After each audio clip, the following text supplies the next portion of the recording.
Yo, what's up guys? Welcome back to Audiobook Dynasty. If you want early access and even more parts for free, make sure to join me on Patreon. The groups proceeded to the abandoned church on foot. Two girls were in front of the groups, giving some instructions to their subordinates. Jin and Issei were behind them, looking at the devils with interest while observing them. Hey, Nii-san. Why is Koneko-chan looking at you so intensely? Issei whispered to Jin with his hand covering his mouth, doing his best to not be heard by the others. However, devils had a devil's ear. They could even hear something from afar, according to Warner. So it was rather useless to try to be so discreet. Maybe because Issei didn't know about it, he tried his best to whisper in a voice as low as possible. Well, I only knew about it a few days ago. Thankfully I didn't say anything unnecessary in front of the devils. However, Jin glanced to the front and noticed the short girl with white hair glancing at him before throwing her face away. Not in embarrassment, but in a wary way. Like a prey who met her predator. It's true that she acts strange. Especially when she looks at Issei and me. Is there something that she felt? Something that the other devils can't feel from us.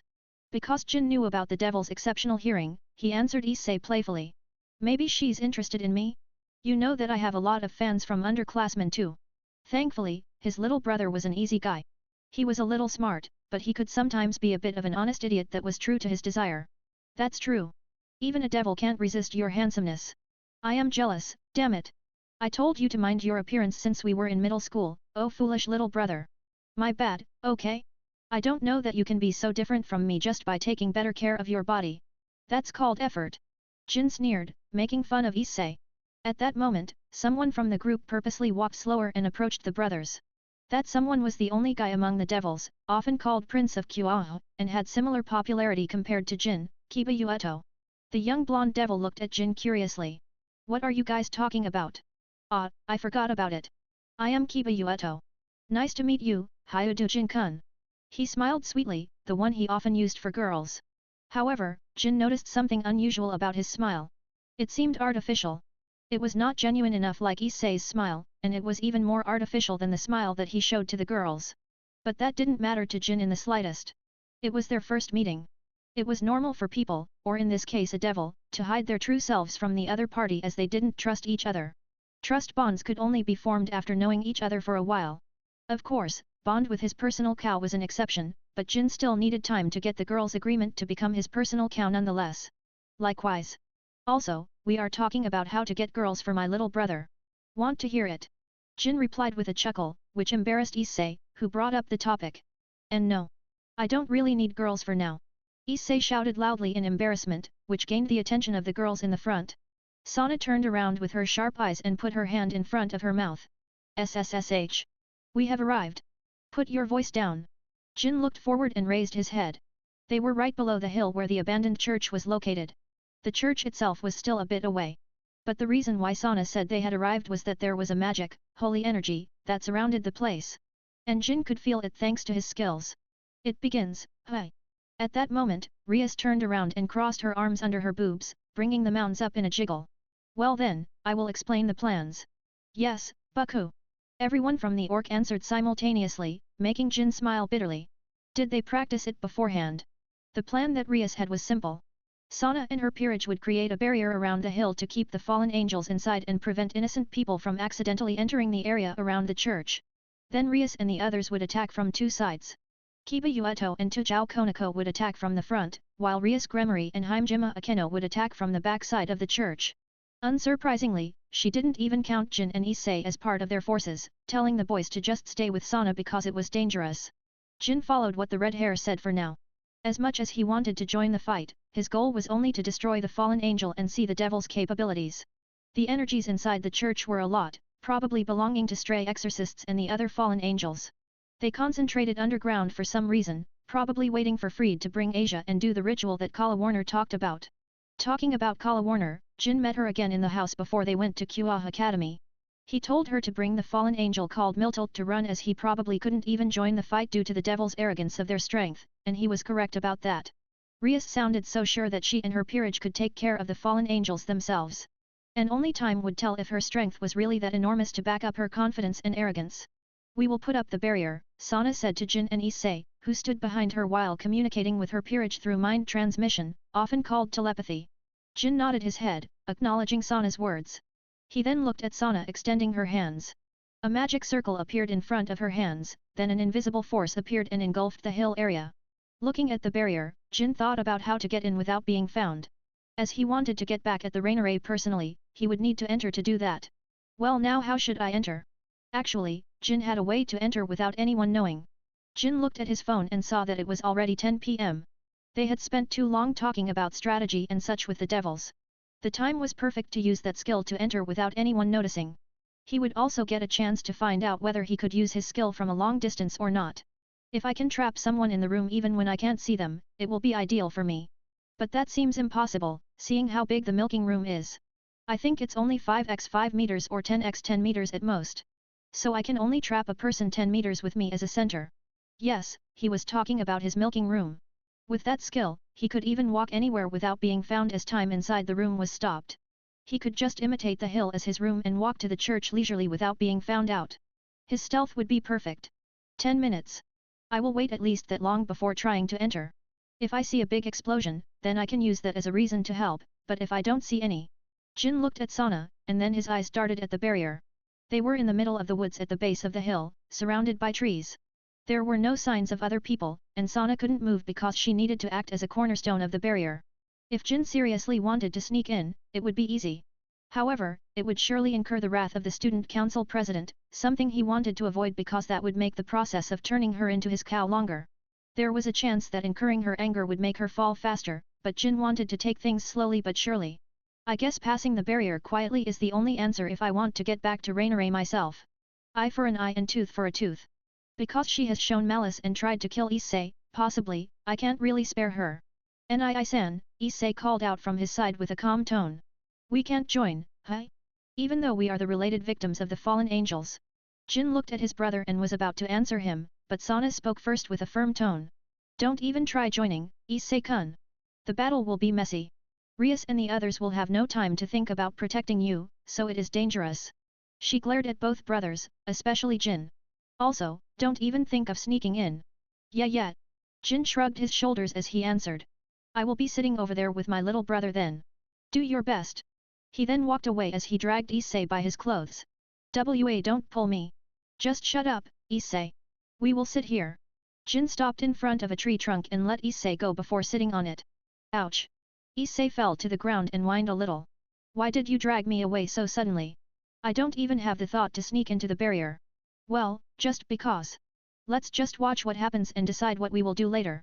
I doubt that Rias Gremory and the others will kill all of the enemies without interrogating them, though. Because they need reasons to kill them, or they will face some problem, considering there is still a deadlock in the Great War or anything between the three factions. Thankfully, Kala Warner is knowledgeable about those things because she was something like an archiver in Grigori. Issei didn't appear to understand what Jin said. He only nodded his head, confused. Then there was a dragon that talked inside his head. How could my partner be this idiot? Meanwhile, on the peak of the hill where the abandoned church was located, two people sneaked around the bush in front of the church. They were Kiba Yueto and Tujao Koneko. Koneko-chan. Can you feel the enemy from here? Yes. There are at least 2 fallen angels and a few exorcists. One of the fallen angels is inside while the other is behind the church. Kiba nodded at the little feline's words and looked at the entrance of the church. As expected, Buku and Akeno-senpai will take care of the one behind the church, so that means we will take care of the rest. This is a bit difficult. Ha. He let out an awkward laugh at the situation. If only we have extra hands, Kiba muttered in a low voice, but Koneko heard it as she answered. Do you mean Hyoudou-kun? Both of them. Koneko nodded to confirm Kiba's words without saying anything. But they are only humans. They can't fight against exorcists, let alone fallen angels. True. Well, Koneko-chan. Let's just do our best, alright? I believe that Buku and Akeno-senpai will help us if we are in danger. Kiba stood up and unsheathed his sword strapped on his waist. It was a normal iron sword without anything special to be described. The blade itself was around 1 meter, a short sword. Koneko followed suit. She stood up and put on black fingerless gloves that were often used in kickboxing sparring on her hands. I am ready. After both were ready, they walked toward the church and stood in front of the entrance. Without waiting for anything, Koneko took a deep breath and then pushed the door open forcefully. Bam! The door was blown away, flying inside the church before it hit the wall and crumbled down. It created dust and a loud explosion that could even be heard from below the hill. Both devils entered the church while being nauseous. It was the effect of the holy place. The devils naturally hated it, so they felt like their head was being hit by a headache and a feeling of wanting to stay away from the place. However, they had enemies to be dealt with in this place. Those said enemies heard the explosions and began to appear one after the other from the underground stairs near the chapel. They were stray exorcists. Each was holding a light sword from the church, and all of them wore a long wide robe, similar to the mad exorcist Fried Selzen. Seeing those enemies, Kiba held his sword tighter while Koneko put on a stance. Let's do this, Koneko-chan. Yes, Kiba-senpai. Bam! Jin heard a loud explosion coming from the church. It was only a few minutes after he sat down, and he already heard something that needed his attention. What was that? With his newly gained good ears, Issei was able to hear it pass through the barrier and asked Jin as he looked at the church. Because they were on the other side of the barrier, they couldn't see anything wrong with the church. There is nothing happening, Sana answered Issei's question, but her expression was that of worry. Jin didn't miss that, and he approached her. Are you sure? He asked quietly with a voice that he used to seduce her a few nights ago. Don't lie to me, Sana. I am worried about them too, you know? They're your friend, right? Sana blushed a little. She looked away while saying, they are, but they will be fine. Rias is there. She will be able to protect her peerage from almost anything. She's strong, you know. Maybe even stronger than me if she uses her power. Really? What's her power? Jin asked curiously. He was curious about Rias' power. Kalawarner only knew that Gremory was famous for their power of destruction or something, and Rias Gremory was known as Princess of Destruction or something too. That wasn't enough for Jin. He wanted to know more about how it worked. Of course, he also knew about her relationship with Satan. That was why he wanted to proceed slowly to get her to be his personal cow. He didn't know about Sana at first. That was why he made a hasty move. Thankfully, the president was a serious kind of person, so he was safe from the wrath of one of the Satans. The said president turned to him and replied. She has the power of destruction and a huge amount of demonic energy, allowing her to freely wield that power of destruction. That power allows her to erase and disintegrate matter, living or inanimate. That was from her Bale blood. All of that is from her Bale blood? Wait, does that mean Rias Gremory is also a descendant of the Bale clan? Kalawarner didn't tell me about this. Or is she only considered Gremory because of some devil's internal politics? I don't know. Jin thought about the new information gained from Sana. It was a good thing to ask Sana about it. But he became more curious about the ability of the Gremory blood in Rias. What about her ability from her own house? Also, is it okay for you to tell me about it? Jin was worried that Sana would suddenly ask for a price for telling him about this information.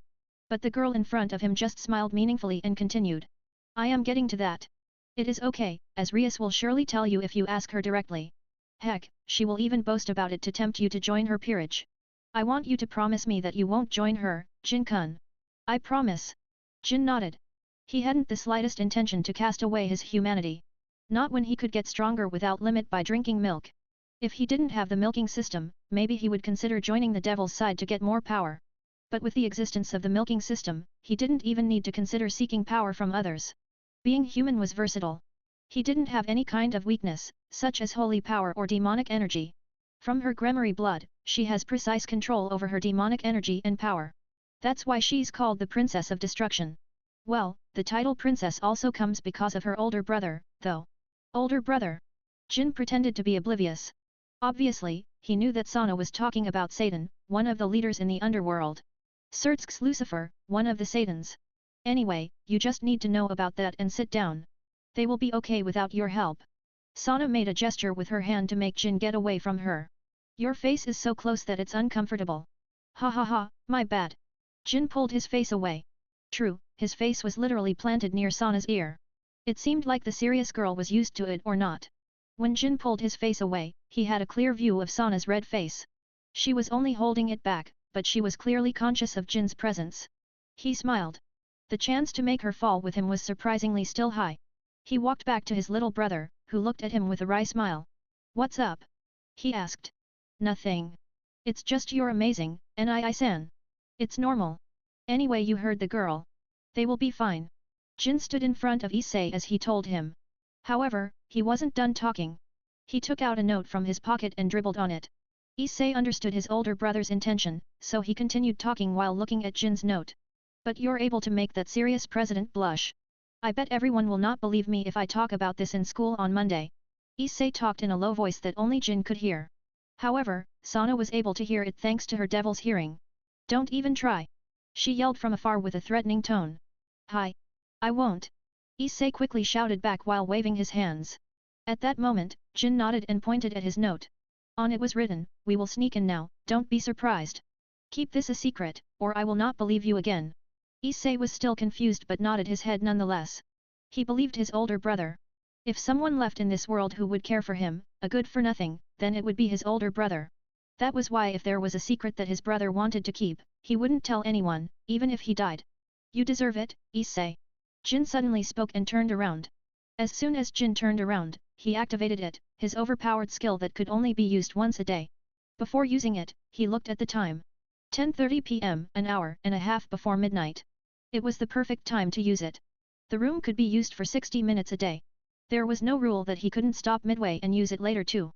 To sneak in, he only needed around 10 minutes at most. He would still have 50 minutes to use in an emergency later. The world changed when he activated his room.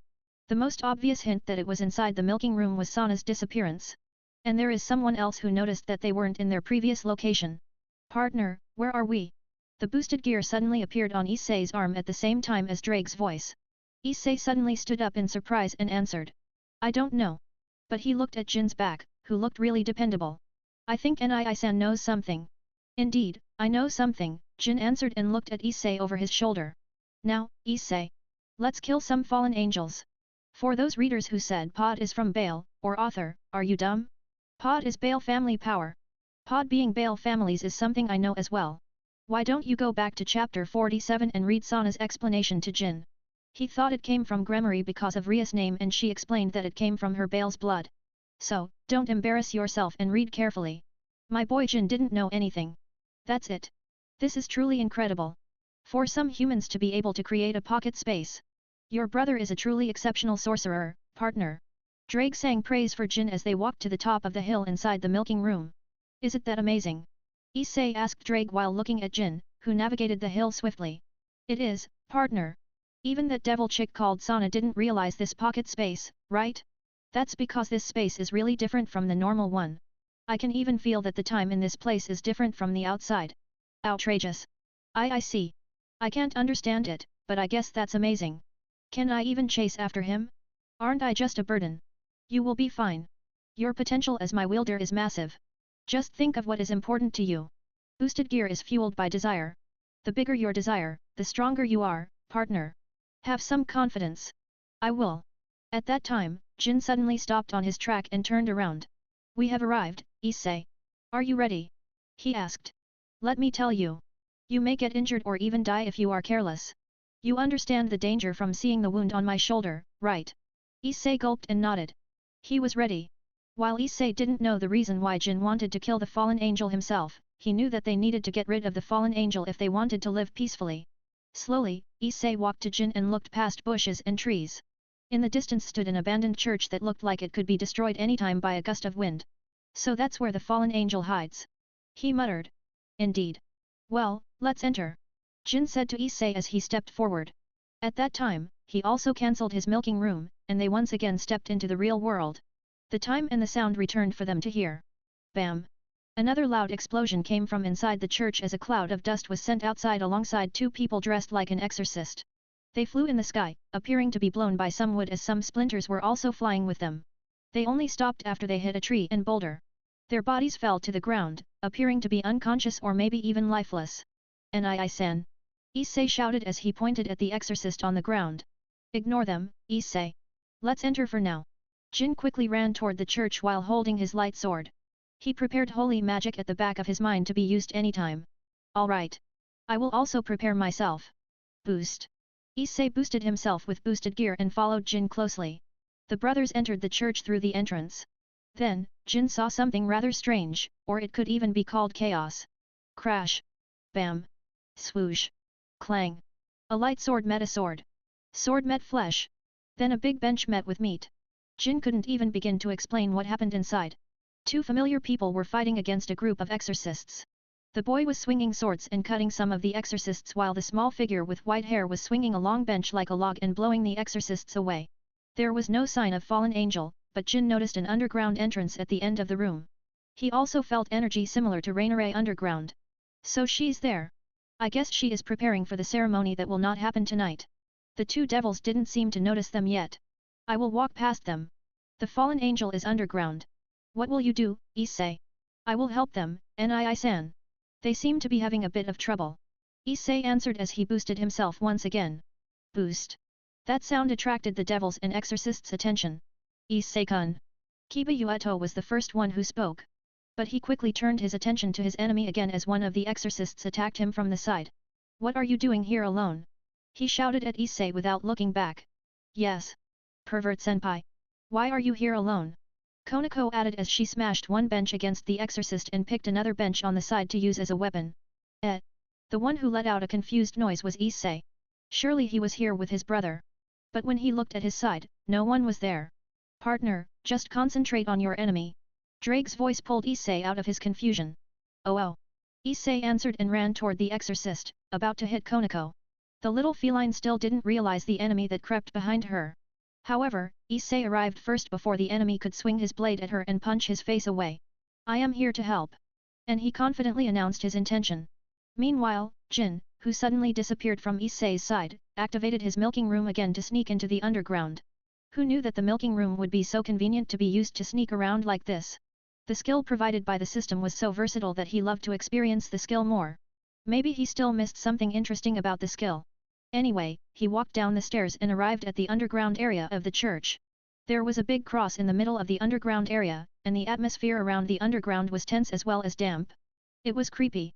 Jin readied his sword and magic, then cancelled his milking room as soon as he was ready. He was suddenly attacked by an earthy smell of the ground and an iron smell of blood. It seemed like a lot of people died here. Jin looked around and noticed a figure in front of the giant cross. It was a female figure with latex clothes that were often used in BDSM movies. That figure also noticed him, looking at him with a crazed smile, seemingly looking down at him. Era. A rat entered the underground. Why are you here, Unii-san? The figure, Raynare, asked Jin playfully. We meet again. Jin only answered as such as he looked at her. Looking at her sexy figure, strangely, Jin didn't even feel anything. The feeling of wanting to milk her didn't even exist, and only a hostile feeling roused from his mind. Indeed, we meet again, Raynare answered as she hugged her body, squirming around seductively. I am really glad. I can kill you this time. Pointing his sword at Raynare, Jin exclaimed. Well, I must say no to that. Though it is a short meeting, I am also glad you aren't killed yet. This way, I can torture you as I please. Send your last prayer to God. I don't know whether he will accept the prayer of the damned, but you will need it. Without even answering Jin, Raynare immediately created a light spear and threw it toward him. However, Jin had already prepared himself. He created a light spear on his own and threw it right at the spear that Raynare threw. The difference between being assisted by a system and something that was fundamentally perfect was shown there. Raynare's spear wasn't strong enough to deal with Jin's. Angels were originally made by God with an exact amount of strength from birth. They couldn't get stronger by themselves, so their strength never changed. Fallen angel, being a former angel, was no different. It couldn't get stronger than it originally was. Meanwhile, Jin could upgrade his magic and skills through his system. So his light spear was stronger and sharper than Raynare's, easily destroying the fallen's light spear, then flew toward the surprised fallen. What? Raynare gasped in surprise. However, her experience wasn't that shallow. She had lived for over 100 years, going through a few battles with strong opponents. Her reflex was fast, and her instinct was honed. She quickly created another 2 light spears and parried Jin's flying spear with them. The 3 spears collided and disappeared into a mote of light. Tisk. Bastard. How can you use holy magic? You're just a pathetic human. Indeed, I am a human, but Jin created another light spear in his hand and got into a throwing position. Who said that a human can't use holy magic? He threw the light spear in his hand, and it flew toward Raynare at a fast speed that naked eyes couldn't follow. Raynare was once again panicked. She immediately spread her wing and flew up to dodge the spear that came from Jin's direction. The spear lodged into the ground, leaving a deep mark. Tisk. Lowly human. Raynare shouted as she created a light spear and threw it in Jin's direction. Yeah, I am a lowly human. But why are you running away from this human, I wonder? Jin mocked Raynare as he stepped to the right, dodging the light spear thrown by Raynare by a hairbreadth. He then stepped forward, running toward Raynare while conjuring a water whip using his water magic. A blue magic circle appeared in front of his extended hand, and from it shot a water whip toward Raynare, aiming at her wings. The whip seemed alive and caught Raynare's wings easily, startling the fallen. Jin smirked. He immediately controlled the whip so it would go toward him. You! Arg! Raynare tried to curse Jin, but it was useless. She was being pulled by the whip and went in Jin's direction without being able to resist. As she arrived, Jin held her by the throat, raising her to the air. Well, look at this. You act high and mighty, but your strength is only like this. Aren't you ashamed of yourself? Once again, Jin mocked her with a big grin on his face. He looked cold and distant, like a trained killer who was holding his target. Ugh! Release me! I will kill you! Shut up! Jin warned shortly as he tightened his grip, almost crushing Raynare's neck in the process. Guh! The fallen grunted in pain, but Jin didn't really care about it. This is an interrogation, but it will be boring if I do something similar to other people, right? So that's why I have an idea. Silently, Jin activated his milking room, and the area around him changed. It became like a coliseum with a lot of mannequins filling the audience seats. It was a way to shame a high and mighty individual and break their pride. Public execution and to show the difference in their power. Inside the milking room, Jin was invincible. No one could beat him. At least none of the people he ever invited to the milking room had the power to defy him. He didn't know about those being called top 10, but Raynare would be like a baby in the milking room, unable to do anything. That was why Jin released his grip and threw Raynare to the ground. You! As soon as she was released, Raynare flapped her wings and tried to fly away. However, she couldn't. She looked around and finally noticed that they weren't in the underground anymore. Not only that but her wings were also gone, she just looked like a normal human with no wings. What happened? Where the fuck are we? She questioned Jin. She tried to create light spears, but it was useless. Her strength, magic, everything that made her was gone. Left powerless, she could only glare at Jin. Welcome to the milking room. In this domain of mine, you are nothing but a powerless girl. Jin spread his arms wide and announced it exaggeratedly. Now, I shall deliver judgment for you. Answer truthfully if you don't want to be hurt. Saying so, Jin snapped his finger. Instantly, a big cross appeared behind Raynare. She was surprised and tried to jump away, trying to dodge the ominous-looking cross that was covered in chains. Useless. Jin shortly said. At that moment, the chain around the cross came to life. It wriggled around and shot toward Raynare like a living snake. It caught her easily and dragged her onto the cross, binding her arms and legs. The chain also dug into her clothes, ripping them as it would get in the way of the interrogation. Ugh! Release me! I will spare you if you release me this instant. Raynare shouted loudly as she moved around, trying to get off the cross. Jin approached the chained Raynare and gazed at her with cold eyes that sent a shiver down her spine. She had never seen such a terrifying human in her life. The pink fog that suddenly appeared behind Jin didn't make his atmosphere friendlier, instead, it looked deadly. And no, please go away! She finally shrieked in fear, throwing her face away. For the first time, she was afraid. Not of a human called Jin, but of his unknown power that made her powerless. But Jin didn't care about that. He brought out a terrifying machine from the sky and floated in front of Raynare. That machine was connected to a dozen bottles hidden around the arena. It was Jin's way of torture and interrogation. A terrifying method that would make every unwilling woman scream in terror. Let the interrogation, milking, session begin. I avoided writing Raynare's milking in detail due to avoid backlashes. If I write it in detail, this fanfiction might be banned, so I didn't do that. While Jin was having fun underground, the situation above the ground wasn't too good. Issei, Kiba, and Koneko were surrounded by more than 10 exorcists and were now being pushed to the corner. They had defeated more than 15 exorcists, but some that were knocked out earlier woke up again and started to attack the group without fear. Issei himself was a bit exhausted. He had pushed himself and used boost 4 times already. The two devils had no chance to ask Issei about his sacred gear due to the situation, something that Issei was thankful for. He didn't know how to explain his boosted gear to them yet. Issei-kun, can you still fight? Kiba asked Issei with a stiff smile on his face. The situation was not too good for them after all was said and done. The enemies were still able to fight, and the two devils couldn't use all their strength due to the location being a church. The only one who could still fight at full strength was the human, Issei. I can still go. This is nothing compared to the training with Nii-san. Issei answered as he raised his arms in a fighting stance. What about you, Koneko-chan? This time Kiba asked the girl beside Issei as he glanced at her. The girl, Koneko, nodded slightly and pumped her fists. I can still go. Well then, let's do this again. Don't give mercy to them. Kiba said. He then kicked the ground, approached the nearest exorcist, and swung his sword. The swordsmanship was sharp and fast, even a novice would know that Kiba was a trained swordsman. With one swing, the exorcist's arm was severed from his body. Then Kiba swung his sword once again. This time, his target was the exorcist's neck, and his sword cleanly severed it. The exorcist died instantly, leaving only 9 people left. 3 other exorcists immediately jumped at Kiba. They wielded light swords and swung them toward Kiba. Tisk! Kiba noticed the 3 exorcists that jumped toward him. However, he couldn't handle them at the same time. He went to his knees to decrease a part of his body that could be attacked, raised his sword over his head, and prepared to block the attacks of the 3 exorcists. But the attack never arrived. Issei and Koneko jumped from the side of these exorcists, punching their guts and pushing them away from Kiba. Yo, pretty boy! That was close, hi!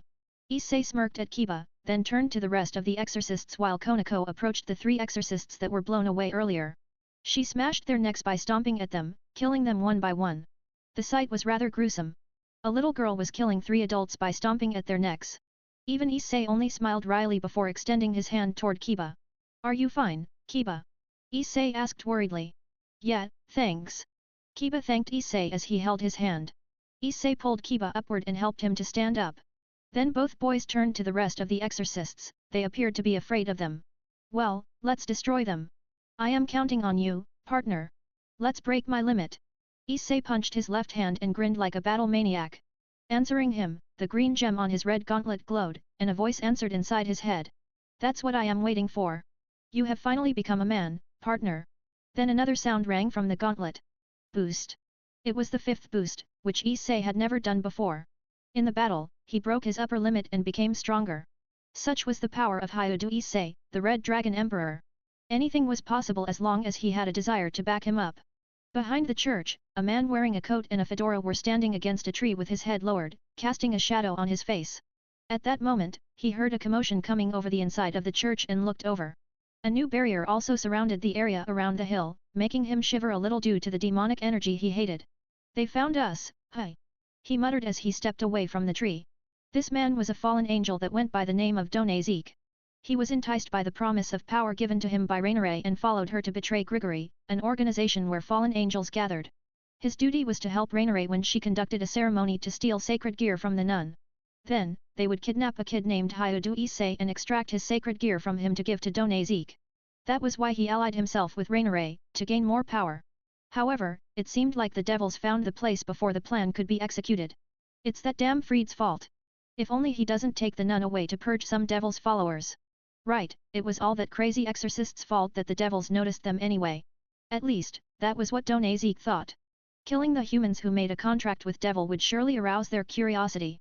Thus, they investigated and managed to track them to the base. I guess I won't sleep tonight. ndom said, putting his hands into his pocket as he began to walk toward the church. However, at that time, suddenly, ndom stopped on his track because he heard some voice from behind. Era, Bucku. We really find one here. I told you that there would be one in the back entrance, Akeno. I am spot on, no. ndom turned back. Then, he saw 2 people. Girls with voluptuous bodies walked toward him. They were wearing Kua Academy's uniforms, the kind that had a corset underneath the cape.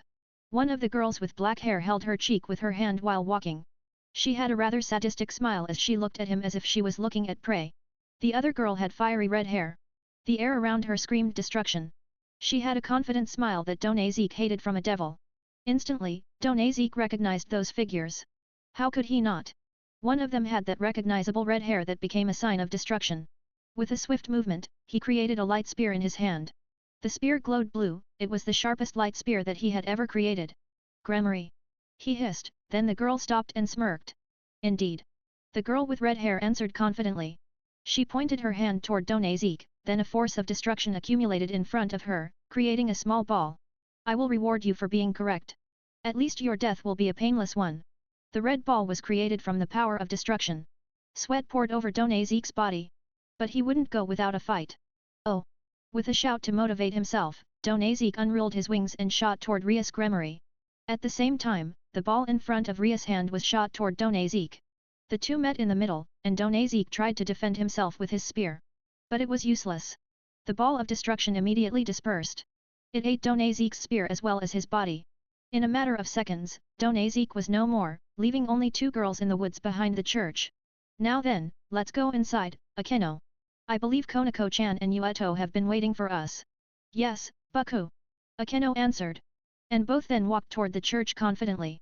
Without them realizing it, there was a shadow of a man, a boy, behind the trees. When both girls disappeared, he stepped out of the shadow and whistled. That boy was Jin. He was already done with his revenge, so he planned to leave. But he stopped when he saw Rias Grammary and Akeno. Indeed, he saw something interesting, thanks to that. Whoa, that was some nasty power. So that was the power of destruction? I wanted it. I am not wrong about targeting her. That power will help me survive in the long run. Jin looked over at the church. This time, he would let his little brother shine. To show the devils that Issei wasn't someone who could be swayed by a show of power alone. Well, before that, I guess I need to tame someone else tonight. I bet she is already waiting for me to give me an earful. Though I will gladly listen to her in my room. With those words, Jin turned around and walked down the hill. Jin secretly went downhill and then walked uphill again to meet Sana. He also brought 2 cans of Coke in his hand that he bought from the nearby convenience store.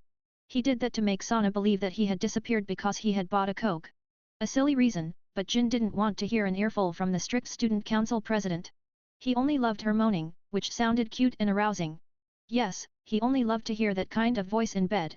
Anyway, Jin purposely left his brother because he knew that some exorcists wouldn't be able to beat Issei. There were also Kiba and Koneko with him, so he would be alright.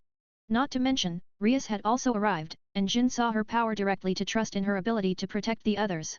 Well, the main reason for his trust was the dragon, Drake. The Red Dragon Emperor assured Jin that Issei would be safe. It didn't want to sleep for other centuries and wait for a new host, so it would do whatever it could to protect Issei. I believe the devils won't do something stupid as forcing Issei to be a devil, no. Jin thought to himself as he walked leisurely. He saw Sana in the distance and smiled slightly. The girl wasn't alone. There was also another glasses girl with her. They appeared to be talking something with a loud voice. Look at her panicking. He smirked and then intentionally stepped on a tree branch to get the attention of the girls. Crack. The sound was loud because Jin purposely stepped on a thicker branch. The girls in the distance turned around, and they noticed Jin. Immediately, Sana narrowed her eyes and shouted. Jin-kun. Where did you go just now? I thought you were sneaking in the barrier. She sounded angry and worried at the same time. Hey! Jin shouted back at Sana while raising the cans in his hands. Want to drink Coke? I suddenly felt thirsty and bought them from the nearby convenience store. He definitely ignored some of her words. It was not important to him. A distraction worked like that. Answer a part of her words, then ignore the rest while giving her a reason to be relieved. You. Sana wanted to give him an earful but stopped herself. Jin didn't go inside the barrier, so she was having a hard time thinking of a reason to give him an earful. Only, it was dangerous to go alone near the enemy's territory. I mean, why did you go alone without telling me? Where is your brother? She asked as she stomped on the ground and approached Jin. It seemed like the barrier could still be maintained without Sana. Tsubaki replaced Sana's position and held the barrier without even having trouble. Due to being worried, her strict image crumbled down, and she put her face close to Jin while pointing at him. Do you know that we are in the enemy's territory? What if there is a fallen angel that's still outside the barrier? Won't you get attacked by them? Also, I wanted to ask this, but what is this wound on your shoulder too? Don't tell me that you were attacked before we met. Whoa, wait a minute, Sana. If you are that close, you will kiss me accidentally, you know? Or what? Do you want to give me a kiss? I don't mind, though. Jin purposely diverted her attention after she asked about his wound. What are you saying? Sana finally noticed how close they were and stepped away a little. Anyway, don't divert the conversation again. Answer me. Well, if you demand an answer, then I will tell you. Jin threw a can toward Sana, which she caught easily. But not here, okay? I will only tell you because I only trust you. Let's talk about that in my house. Then he threw the bait. He wanted to settle it tonight. That was why he purposely didn't heal his wound with more Kalawarner's milk when he returned to his house. And that was also the reason why he used his milking room when it was near midnight and fought Raynare inside. The fight couldn't be called a fight, and he had already secured all important things in the underground. Of course, he left the remaining of the fallen angel that he wrung dry in that underground to leave some mysteries. In your house? Fine. I will hear what you have to say. Sana smiled a little when Jin told her that he trusted her. That meant he believed her to be a trustworthy person, more than her friend. If that's what you want, then I will let you off. Also, you didn't answer my question yet. Where is your brother? About that. Jin looked at the church on top of the hill. I think he went inside the barrier. Inside the church, Issei and the others had managed to kill all the exorcists. Exhausted, Issei heaved a sigh. His boosted gear was already gone from his hand. That was hard. Don't lower your guard yet, Issei-kun. There is still an enemy underground, according to Koneko-chan. Kiba said to Issei as he patted his shoulder. Oh, right. Issei replied with a stutter. Come to think of it. The one underground is Hyoudou. That girl, hi. Issei thought. I bet nii-san has already taken care of her, but I should play along for now. Indeed, partner. The fallen has been taken care of since earlier. I can't feel her energy anymore. Drake answered Issei inside his mind. I see. As expected, nii-san is really strong, hi. For a human, yes. But you can get stronger than him in the future. Not, I bet nii-san will get stronger at that point too. Anyway. Suddenly, at that moment, Koneko spoke to them. Kiba-senpai, pervert-senpai. Rias Buku is approaching here. Buku? Then let's wait for her while resting for a bit. She will take care of the fallen underground, I think. Issei and Koneko nodded their heads. Issei only played along, so he didn't really mind if Rias or the other arrived. Rather, more people were better as he would be less suspicious. At this moment, he knew that Jin had already run away to safety and found some excuses. Two girls entered the abandoned church from the back door a few seconds later. When they saw Issei, Rias smiled and spoke. Era, look who we have here. Are you coming to help us, Issei-kun? No, I only want to see the bitch who wanted to kill me die with my own eyes, that's why I am here. Issei answered calmly, but his tone was mixed with anger. I see. Rias only said that and understood what Issei thought. She didn't ask him any more and turned to Koneko. Where is she, Koneko? Underground, Buku. Koneko answered, and Rias replied with a nod. Then let's go. We should end this and return to the academy. I bet Sana has been waiting for us. The group then proceeded underground through the stair near the destroyed statue. Before long, they arrived at the underground. There was nothing there, but one thing caught their attention. What is that? Kiba muttered in horror as he saw the scene. This is bad. Rias frowned. Era, it seemed like a crazy person had arrived first before us, Akeno added. Issei couldn't say anything. The scene in front of him was a definition of horror. A familiar face in the middle of the underground, it belonged to the girl who approached him. But it was only that. A head. In fact, it was put on a stake, pierced to the neck to keep it standing. Red filled the area around it. nii-san has gone too far. He said to Drake. Your brother only did the right thing. I think he wanted to show you the cruelty of the supernatural world.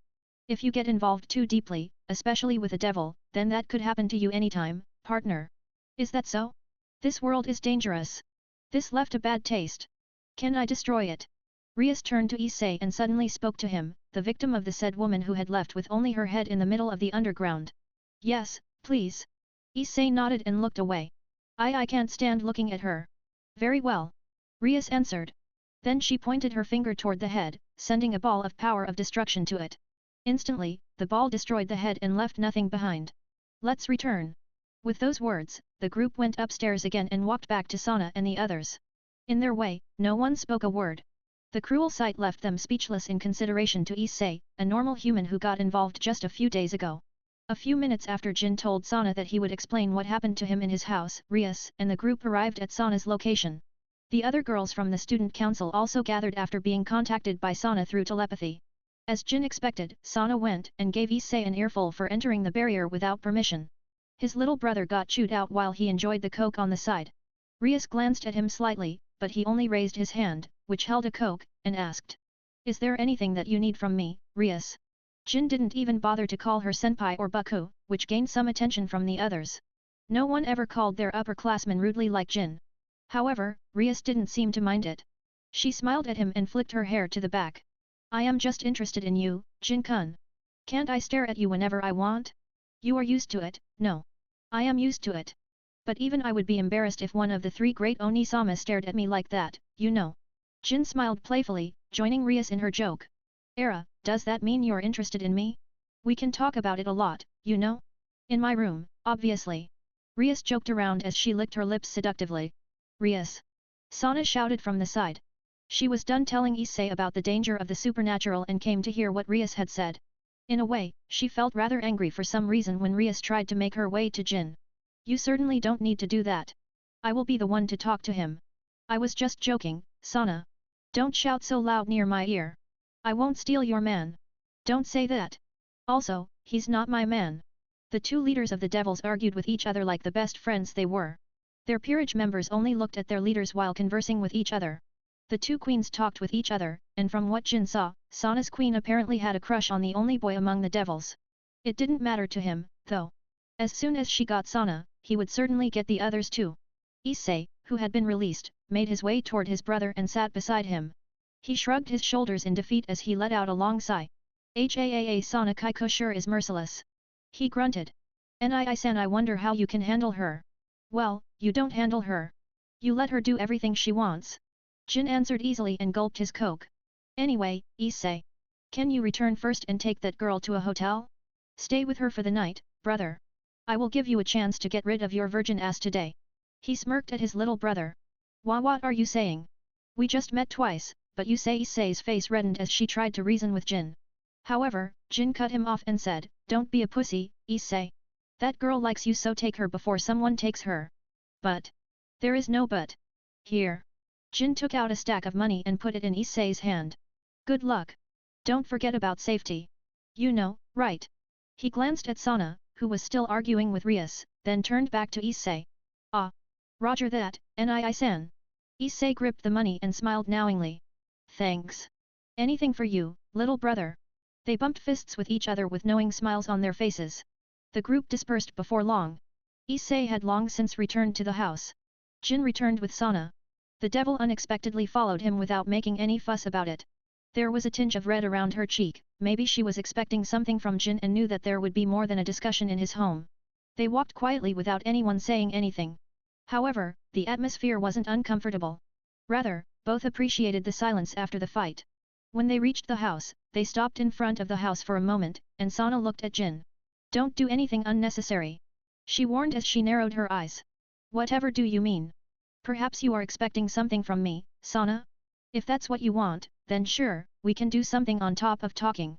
Jin asked playfully as he winked his right eye. Who said that I was expecting something? Besides, aren't your brother and parents at home? Is it okay for us to talk about what happened to you in your house? Sana lost her cool each time she dealt with Jin. For some reason, she always lost control over her emotions and couldn't make a sound judgment.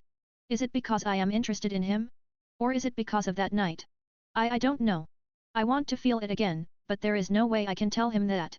I will lose my dignity. Well, let's enter the house. Issei has a plan with his newly found girlfriend, and my parents are on vacation. So there is no one inside my house right now. I thought you knew about it because you gave me a code that you want to do something. I guess I was wrong. Why you? Jin entered the house first and then looked at Sana, whose face was as red as a potato due to his teasing. Well, anyway. Won't you enter? Jin took Sana to the living room. The hole had been patched already, there was not even a sign that a fallen angel had pierced her light spear on the floor. They sat beside each other on the couch, and Jin explained to Sana that he was attacked by the same mad exorcist when he was about to meet them.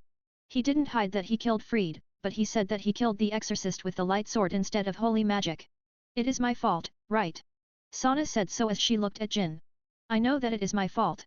It's because I got close to you that the mad exorcist targets you. Thankfully you are okay. So, what do you want me to do? I won't object even if you said you want to do something like TT that night to me. You almost died twice because of me, after all. What am I talking about? Sana squeezed the words from her throat. But inside, she panicked. She thought about that night so much that her words became unintelligent. She became like a perverted woman who purposely put Jin in danger because she wanted to feel the same pleasure as that night. Sana, Jin said in a low voice as she grabbed Sana's hand, squeezing it. Of course, he also secretly activated his golden hand to give pleasure to Sana through his touch. He also activated lactation fog which he made invisible to the naked eye. Hey. Are you really going to do it? Sana freaked out. She never thought that Jin would actually accept her offer. Of course. I like you. When you say something like that, I won't be able to hold back, am I? He slowly approached Sana and planted a kiss on her lips. Oh. Sana was about to say something, but the kiss blocked her mouth. She didn't try to resist. She liked it. Jin's tongue invaded Sana's mouth. He twirled it around hers, creating a smooch sound that rang in the room loudly. The kiss lasted for a few seconds before Jin broke it. A trail of saliva still connected their outstretched tongue. Jin looked at the other party, who already had a rough breath due to her being aroused by Jin's touch. He smiled sweetly and asked with a sultry voice. I can continue, right? Sana nodded weakly, allowing Jin to continue. Jin kissed Sana once again. This time, she even moved her tongue to find pleasure. She also moved closer to Jin, climbing onto his lap, hugging his head, and locking it. Slurp smooch. The sound of their kissing reverberated in the room. Jin's hands slowly made their way to Sana's plump ass, squeezing both of them. The flesh was soft, and his hands sank easily. A muffled moan escaped from Sana, but her mind was filled with only pleasure. The memories from that night surfaced again, and she wanted to experience the feelings again. No, she wanted to feel more than that. Haha. Look at you, a messy sight to behold. Jin smirked after he ended the kiss. Drool filled Sana's lower face. Her glasses fell to the ground, and she looked like a sexy bitch that was in the heat. She looked seductive, and it also aroused Jin. Her breasts were modest, but he could work on it with some machine inside his milking room to make them bigger. They said that massaging them would make them bigger, no? Jin was an expert on that. It's your fault. You made me like this. Sana replied to Jin as she wiped the drool from her face. So I hope you will take responsibility. She said as she got closer again, kissing Jin. Unexpectedly, she attacked Jin this time. She inserted her tongue and saw Jin's, playing around by twirling them against each other and making a bigger mess on her face. They continued kissing, feeling each other for a few minutes. Jin also played with Sana's ass and slowly took off her panties while they were doing it. She cooperated nicely without resistance. Her pussy was already a mess, it dripped with love juices. Seemed like she was already looking forward to this night. Jin-kun. Sana occasionally called his name when they broke their kisses. You're really sexy, Sana. Jin also praised her. His hand made its way toward her pussy, gently stroking the entrance to make her get used to it before they played for real. There. My chest too. Sana began to beg as she slowly took off her clothes. The area around her chest was already wet from the lactation. I feel strange again. I never felt like this when I did it myself. She said. Jin grinned, so you touched yourself? I guess that's normal for a high school girl. But you know, Sana. He grabbed Sana's bra and took it off. Then, he squeezed her breast, causing her to moan and squirt milk from her nipple. You can always ask me, you know. I made milk again. That you did. And I will enjoy it. Jin gobbled her nipple while stroking her clit, pinching it with his hand as he said that. The notification began to pour in. You drink a mouthful of milk. As a result, your lifespan increases by 18 days. You gained 18 EXP. You drink a mouthful of milk. As a result, your lifespan increases by 18 days. You gained 18 EXP. The EXP he got was 18. It was more than what he got from Kala Warner. Jin-kun. It's good. Oh. Do you like it here? You're one hell of a naughty girl. Jin slowly entered his middle finger into Sana's pussy as he played with her clit with his index and thumb, twisting it and giving Sana one hell of a pleasure bomb. Oh yes. I love it. Give me more. I have always wanted this since that night. Oh. This pleasure. This breaks me. How about this, then? Jin entered his second finger into Sana's pussy and thrust it deep inside her. He could feel her hymen, and his finger touched it. Sana felt unimaginable pleasure sent through her pussy. Her back arched, and her tongue stuck out as she squirted love juices from her pussy. Jin immediately retracted his fingers as the juices flew out from Sana's pussy in a large amount. Oh. I'm coming. Sana moaned in delight. Her voice was so loud that it could maybe be heard from outside the house. Her head then fell on Jin's shoulder as she had a hard breath. What is this? I came from him inserting his finger. She couldn't believe what had happened. That was amazing. I am glad that I steeled myself. The juices wet the floor and the couch. Jin's pants weren't spared from getting wet, but he wouldn't need them in a few minutes. He grinned. Sana looked sexier now. His cock was as hard as a rock, he was aroused by the sight of Sana. It was different from Kala Warner. The fallen was sexy because she was experienced. But Sana was more. She was a hidden masochist that loved to be teased. As Sana was weak from squirting a lot of love juices, it was time for Jin to do the work. The clock had also hit midnight as a notification rang in his head. The day has changed. All skills cooldown has been reset. He spanked Sana's ass with his right hand without holding back. Smack. The loud smacking sound reverberated in the room, and Sana suddenly raised her body in surprise. She also moaned because of the sudden pain and pleasure that she felt from her ass. Jin-kun? What did you do? What did I do? Punishing a bad girl who only thinks of herself. Jin replied and smacked her ass again. Smack. Stop it. It hurts. Hurt, huh? But then, why did you moan that loudly and sexually if it's hurt? Just be honest, it's good, right? You masochist cow. Smack. Please stop. Sana couldn't handle it. She was confused. Why did she feel pleasure from pain? The girl couldn't understand it. Her ass was spanked, her nipple was played by Jin's tongue as he drank the milk that she squirted. She was filled with pleasure, and her mind was cloudy now. Jin was happy with the progress. The girl in his arms was a masochist. She fell faster than he had planned. If this went on, maybe he would be able to make her swear to be his personal cow in a week or so. She would surely seek him tomorrow when she realized she couldn't experience something like this other than with him. Smack. Ahn. It's good. More. Sana's moan changed from stop to more. A sign that she started to accept that she felt pleasurable from being spanked. Her ass was now red from being spanked a few times, and she surely wanted to feel more of it. Give me more, Jin-kun. I don't care anymore. Make me dirty. I want to feel more pleasure. Ahn. Oh. Then, how about this? Jin stood up, carrying Sana from under her thighs. He held her and spread her legs. Kai what are you doing? You want to feel good, right? I will give it to you. Do you want it? Jin whispered with a seductive voice as he squeezed Sana's plump ass and pulled her close, making the entrance of her pussy rubbed against the big tent in his pants. At that moment, Sana realized what Jin had meant. Her face reddened more than before as she averted her gaze. However, Jin's sweet and inviting voice was like a demon who offered sweet nectar to her. You know? This will be more amazing than before. I guarantee you that you will not be able to forget this night once you experience it. Sana gulped as she turned to Jin. Imagining the pleasure that she would experience, she slowly made up her mind. To want it. Please give it to me. Give what? Repeat after me, and then I will give you the pleasure that will send even a devil to heaven. What is it? I will do whatever. Give me that pleasure. Please. Don't be a bully. The strict student council president was no more. The one in his arms was only a bitch in heat who fell into pleasure. Jin smirked, then he whispered to Sana. Early update because I am going to watch One Piece Red, CYA. Don't give me spoiler or I won't update for 3 days. Why you want me to say that? Are you crazy? Sana shouted at Jin when she heard what he whispered. So you don't want it?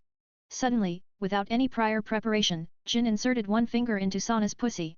The sudden pleasurable sensation that she felt made her moan loudly. Ahn. What? Stop it. Jin stirred his finger inside, teasing Sana while using his golden hand. It was an experience that no one would be able to experience without the skill. The pleasure was immense and couldn't be forgotten. Even Sana was tempted to say what Jin had whispered into her ear after she experienced it. I will give you the best experience if you just say it. Can you also feel this? Taking off his finger, Jin pressed Sana's lower lips against his tent once again, rubbing it against the massive tent. You won't be able to find something this big from someone else. This will be a good experience. I promise you it will be really good if you beg for more. He whispered into her ear. That's unfair. Can you please just continue without me saying those? Nope. Jin easily refused her and spanked her ass while supporting her with one hand. She was surprisingly light. Smack. Ahn. Each time you refuse, I will spank you. You're just a little bitch in heat right now, aren't you? Why don't you just be obedient and follow my order tonight, Sana? I want to hear you beg me like that night. I mean ahn. Why you spanked me again? Just follow what you want, Sana. No one is here besides me. Rather Jin's finger dug into Sana's pussy. This time, he easily inserted 2 fingers and played them around, touching the tight wet wall. You want it, right? Be honest with me. Sana could only moan without answering Jin's question. She was indulging in the pleasure. I want it. Please, give it to me, Jin-kun. I want your massive cock to screw me. Then you know what to do. Say it, Sana. And I will give it to you. Jin took her fingers off and slowly took off his pants. It was hard because he was still carrying Sana, but he managed to do it and took out his massive cock. Sana was surprised when she felt the hard rock thing hitting her pussy, but she gulped in anticipation, imagining that thing inside her screwing her up. She couldn't hold herself back any longer. Want it? I want that inside me. How good will that be? It was easily longer and bigger than anything that she saw in the video she used to touch herself. Jin was a real man, she understood that at this moment. But the words that Jin whispered to her made her hesitate. At that exact moment, Jin spanked her again.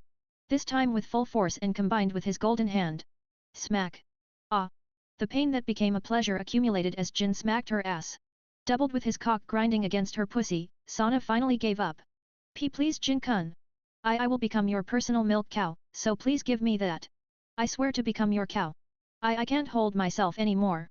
If you spank me once again, I will be Before she finished her words, Jin smirked and spanked her again. He knew what word would follow those. Smack. Coming. Love juices squirted from Sana's pussy, wetting Jin's cock. It dripped in a massive amount, and Sana's back arched. Her tongue also stuck out. He used this chance to catch it with his mouth, giving her a deep kiss as he moved his cock toward her pussy entrance. An. Smooch splosh. A muffled moan filled the room. He managed to get her to swear. While kissing her, Jin also got a notification that he was waiting for. Sana Satrai has sworn to be your personal cow. Do you accept her? Yes/no. Without waiting for anything, he pressed yes. The personal cow crest appeared on Sana's breast before fading away without her noticing. Due to her being in heat and unfocused, she didn't notice the crest and just indulged in her own pleasure. While doing so, Jin also activated his milking room to imitate the current room. He would need a lot, and he meant a lot of toys to make the girl in her arms never leave him. Not only that, he could make anything because of how versatile the milking room was. Including some tools to make breasts bigger. It would take a long time, but he planned to do it with her every day from today onward until she saw him by herself. He had planted his crest so it would be easy to meet her. Ahn, Jin-kun. I am still sensitive, so please do it gently. Sure. But first Jin put Sana down and created the milking machine that could be used to draw milk from the breasts behind Sana. The cups were made to fit Sana's breasts, so it would be no problem. Sana was now sitting on the floor. Right in front of her face was Jin's massive cock. It was easily bigger than her face. What is this? This is going to be inside me. Sana thought, her mouth gaped. Get on all four. Jin ordered. The crest appeared on her chest, glowing ever so slightly. All four? Like this. Sana followed Jin's order obediently and got on all four. She was still looking at Jin, unable to understand his order clearly. Now turn around and bring your ass up. I will give you this as a reward for being obedient. Jin smirked evilly. His tone was cold, but he knew that Sana would enjoy that kind of tone. After all, she was secretly a masochist. Gulping, Sana turned around. At that time, she was greeted by the milking machine that got connected to the gallon beside the couch. Sana didn't know what it was, but the two cups that were connected to the gallon by some kind of pipe were flying in front of her. Then, as if alive, the two cups moved swiftly and planted themselves on Sana's breasts, causing her to yelp. What is this? Don't worry. I just don't want to waste any of your milk, Sana. That was my magic. Jin said. He spanked Sana's plump ass that was presented to him harder than before. He didn't need to hide anything from her anymore. If he wanted to, he could just order her to forget as she was already his personal cow. Smack. Ahah. Sana squealed in pain, but she felt pleasure from it. Jin couldn't hold any longer and grabbed those plump asses and positioned himself. He also made the milking machine pump Sana's breasts to make them bigger and draw milk from them. He wanted to focus on having sex with her for now. Are you ready to experience more pleasure, Sana? Sana tried to answer, but the pleasure made her unable to say anything. Her face was a mess. Her tongue stuck out, and drool dripped to the floor. Her eyes were unfocused, and her mind only thought of enjoying this moment. I will take that as a yes. Jin spread Sana's pussy and positioned his cock right in front of it. He teased Sana, who had already gone to heaven, not literally, of course. Hey, if you don't answer, I will really thrust this while you are half awake, you know. Jin said, spanking Sana's ass with his free hand. Smack. Oh. Coming. There was a reaction from Sana. Her body shivered, and she came once again. It seemed like the machine was better than what Jin initially thought, or Sana's breasts were so sensitive that she came by just being milked. After she was done squirting another round of love juices, Sana's head flopped down to the floor. Her ass was still up due to Jin holding it, but the girl turned her head shyly. Please, I can't anymore. I am so sensitive, so please give me more pleasure. I beg you, she begged. Her milk was still gushing out too, due to being milked. Jin grinned. It can't be helped. Take this. He thrust his cock inside Sana's pussy, breaking her hymen in one push. Only a little virgin blood came from her pussy, but Sana moaned in delight when she felt Jin's cock inside her. Oh. Finally. No. I am enjoying this. Please move, Jin-kun. Ravage me. Spank me more. You are really a pig, huh? I will happily do that for you. Smack. Jin spanked her once again. Her butt was raised, and her pussy wall clamped Jin's cock. Her pussy was quite tight, causing Jin to let out a pleasured moan. It's really different from Kala Warner. It's tighter, but a bit colder. However. Jin moved his hip, full of spirit. He also spanked his new personal cow as she moaned in pleasure. He was rougher and moved his hip as fast as he could. This is good. Smack. Clap clap clap. The sound reverberated in the room. The moan of pleasure. The sound of Jin's cock hitting the deepest part of Sana's womb. Then the sound of the milking machine sucking Sana's breasts, trying to make them bigger and save the milk on the bottle in the kitchen. Jin was full of smiles, while Sana stuck her tongue as her saliva flew everywhere. She looked like a pig. Her dignity was nowhere to be seen. Oh. My womb. Your cock hit my womb. Harder. Faster. Rougher. As you wish. He moved faster. His cock managed to reach her tiny womb. It was harder to move compared to when he did it with Warner. Due to the tight pussy, Jin felt like he would come faster. The sensation was amazing, making him grit his teeth. Sana raised her voice each time she was spanked. Her expression was that of bliss. Sana, I am about to come. I will do it inside. Take all of it. Oh. Yes. Do it inside. I don't care. Please do it inside. Because she already agreed, Jin didn't hesitate anymore. He thrust his cock deep inside and shot out his load. Oh. Good. Oh. I love it. I love this. Coming. I am coming. Both came at the same time. Jin's massive load was shot right inside her womb. With the milking room, he could control anything, including the condition of Sana's womb. He was like a god inside the room.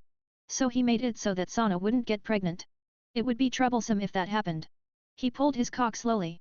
His cum dripped from Sana's pussy as she fell to the ground, exhausted. Her breath was rough, but she looked happy. Her face was filled with sweat and drool. To be honest, Jin got hard once again when he looked at her. I did it.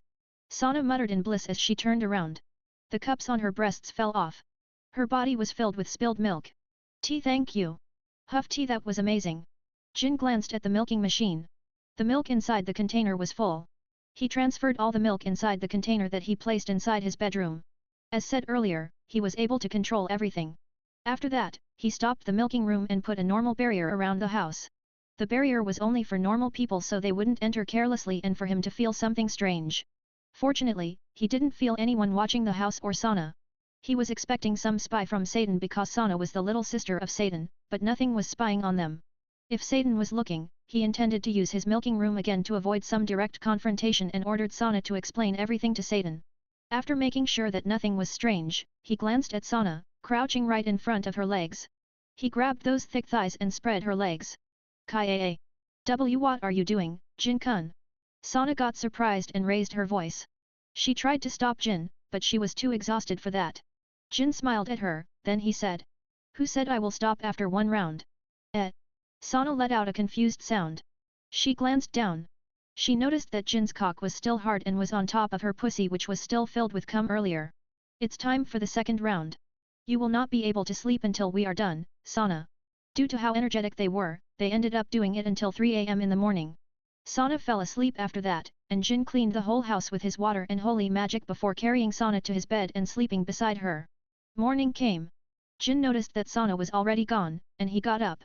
A big glass container filled with white liquid stood in the corner of the room. Jin approached it while holding a glass that was on the table and took a glass of it before drinking it. Ah! A glass of milk in the morning is the best. He was delighted that he was able to get his second personal cow. Maybe Sana noticed something strange with her, but the fact that she didn't say anything or was angry toward him meant that she had accepted him. The only problem was Sana's older sister, Satan. He really should drink more milk to level up his system and increase the number of his personal cow. It would be best if he could make Satan or someone as strong as her to be his personal cow. At that time, he noticed a small one that was on the floor. He crouched and took it. There was something written on it. When he read what was written, the corner of his mouth curled up. What is this? My little masochist is it tsundere too. On the note, there were letters saying, don't get the wrong idea. I will keep this a secret and protect you from my sister in case she finds out, but don't get cocky. I will not do it anymore.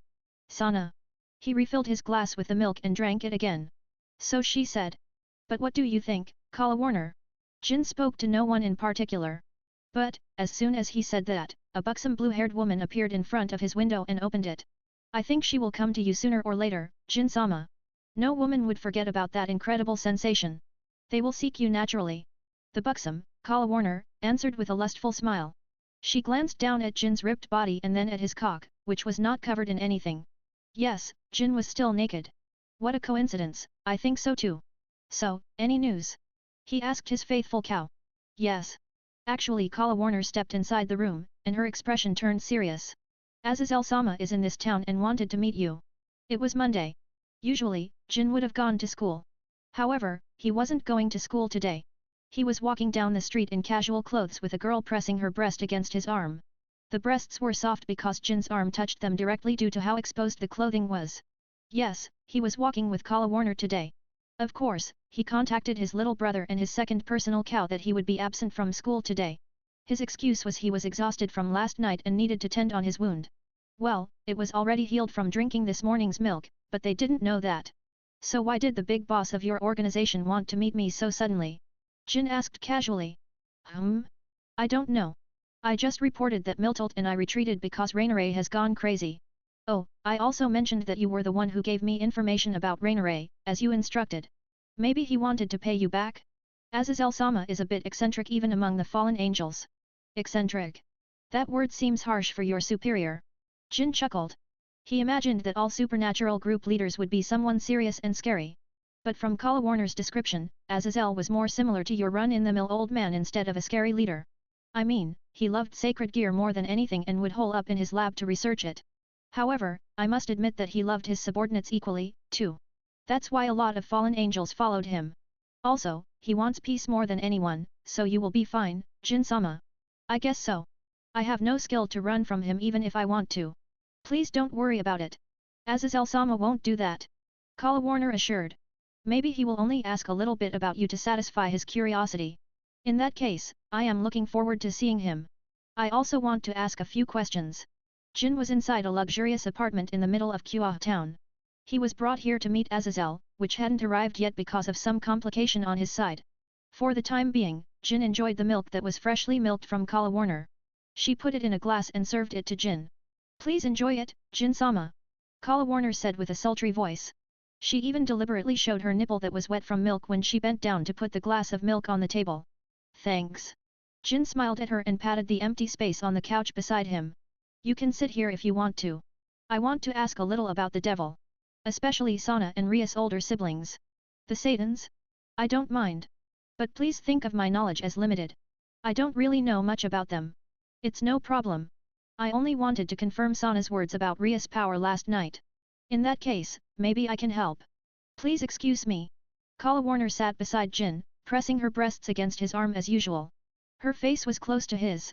Jin could even feel her breath near his neck. So, what do you want to confirm, Jin-sama? Actually, you told me that the Gremory family was famous for their power of destruction, right? But according to Sana, Ria's power of destruction came from Bale's blood. Can you elaborate more? About that. Actually, that was correct. Sertsk's Lucifer and Rias Gremory's mother came from the Bale clan. Her name is Vanelana Gremory. Their power of destruction came from her blood, but it is now more famous for being related to the Gremory family thanks to Sertsk's Lucifer's name. However, the origin of that power is still the Bale. I see. That makes it clear. Jin nodded his head. If that were the case, then getting Ria's skills would be a top priority. The power of destruction was powerful.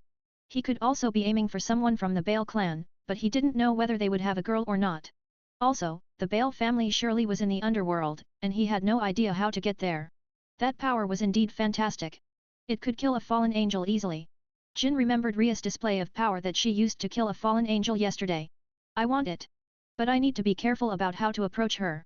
He had won the gamble with Sana, but he still didn't know how her older sister would react. He was still hoping that he wouldn't be in danger. Jin agreed to the meeting with Azazel to get his help in case Satan suddenly tried to find him. Was that all of it, Jin-sama? Yeah, thanks. Then may I get a kiss? I was lonely yesterday without being embraced by you. Later, okay. Jin answered as he patted her head. It seems that your boss has arrived. He turned to the entrance door at the end of the hallway. There were footsteps coming from outside that stopped right in front of the door. The knob of the door was turned, and the door was opened slowly, making a screeching sound. Jin could see the man that entered the house from his position. Kala Warner stood up and approached the door to greet the man, as he was her boss. The man had black hair and a blonde bang. He was dressed in a suit with the button of his shirt opened, making him look like a playboy who hung around different chicks every night. Jin couldn't call him a playboy, though. From other people's perspectives, he was also a playboy who was surrounded by many girls. The man had a confident smile. His hands were put in his pocket as he walked toward Jin. He stopped beside the couch and said, "So you are Hyoudou Jin. Nice to meet you, I am Azazel." the Governor-General of Grigori. He took out his hand from his pocket and extended it toward Jin with a friendly smile. Jin smiled back and stood up, taking the man's hand. As you know, my name is Hyoudou Jin. A pleasure to meet you, XXXL-san. I am just a normal human who loves breast milk. He introduced himself confidently. From the information he got from Warner, the Governor-General of the Fallen also loved breasts and women. So he introduced himself like that. The fastest way to bond with another man was to have the same hobby. That, he knew from his experience. And fortunately, it worked. Azazel laughed loudly. Ha ha ha. I like you, kid. How about you join Grigori? I will teach you everything you need to know about women and the supernatural. Warner. You brought an amusing kid. He pulled his hand back as he looked at Warner over his shoulder. Yes, sir. Warner answered shortly as she bowed. He's a wonderful man. She couldn't hide her big smile from the Governor-General. I see. Good for you, huh? Anyway. Azazel walked to the couch across from Jin and sat on it. I want to talk to you, Hyoudou Jin. Why don't you sit and have a little chat with each other? What a coincidence. Jin sat and replied seriously. I also have something to ask you about. First of all, don't get offended by my question, alright? It's just out of curiosity, and I won't do anything to you. Azazel started the conversation with a head up for Jin. Sensing that the talk would be long and serious, Warner excused herself to the next room, trying to be considerate by not listening to their talk. Jin was a bit grateful. He didn't know what kind of a man Azazel was, but it seemed like the playboy-looking person in front of him was rational in his decision. He liked to deal with someone like Azazel instead of someone like Rias, who had a little overconfidence. I hope you can forgive me if I say something wrong too. As you said, I am new to supernatural. I only got involved just a week ago or so. Ha ha ha. Don't worry about it. Rather, I quite like your careful personality. As I've thought, you should join Grigori. I must refuse for now. Currently, I am quite enjoying my lifestyle. Is that so? Well, it can't be helped. Anyway, you got involved in a far worse situation than you expected. Azazel's tone suddenly became serious as he warned Jin. It's not limited to Raynare and the others. There is someone troublesome who dissociates himself from my organization. From what Azazel had said, Jin could make a little point. That sounds serious. The problem with Raynare is connected with a bigger problem, huh? However, that sounds like your negligence in managing your subordinates to me, Jin said, accompanied by a bitter laugh. Azazel just replied with a smile. He didn't even try to deny what Jin had said. No, he couldn't deny Jin because what he said was correct. It is harder than you thought. Well, thanks to that, I can meet an interesting human after a long time. Yes, yes. I am an interesting guy. Jin laughed Azazel's joke off and put on a serious face. Can we get into the main topic? What is so dangerous about this subordinate of yours? Oh, right. My bad. I often got trailed talking about something else. You see, this subordinate of mine is a cotter. Hearing Azazel's words, Jin's eyes widened. Cotter. Meaning the fallen angel that severed his connection with Grigori had 5 pairs of wings and was damn strong. Jin's current strength would be no match for that fallen angel. This is more dangerous than I thought. To counter such a being, he needed to prepare a lot of things. As such, he needed information. Tell me all about this cotter, Azazel-san. And, tell me your offer. I believe you won't meet me with a half-assed deal, right? Ha ha ha. As expected, you are smart too.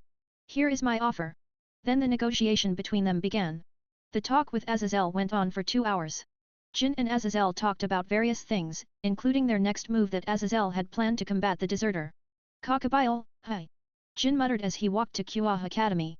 Surely, he was late as the lunch break was surely over by now. However, he had a feeling that he wanted to go to school to meet with Sana today. Azazel said he would send some reinforcement. I hope they won't be troublesome. Jin thought as he entered the gate of Youkai Academy. Apparently, it was still on lunch break, so many students were outside. Many girls noticed him and greeted him with high spirits. He answered them by waving his hand and smiling warmly. It wouldn't be far-fetched that he made some girls fall for him just by that. Seeing them, Jin somehow couldn't be more indifferent. At that moment, he realized something. Ah, I see. I love taming disobedient girls instead of obedient ones. Like Sana and Warner.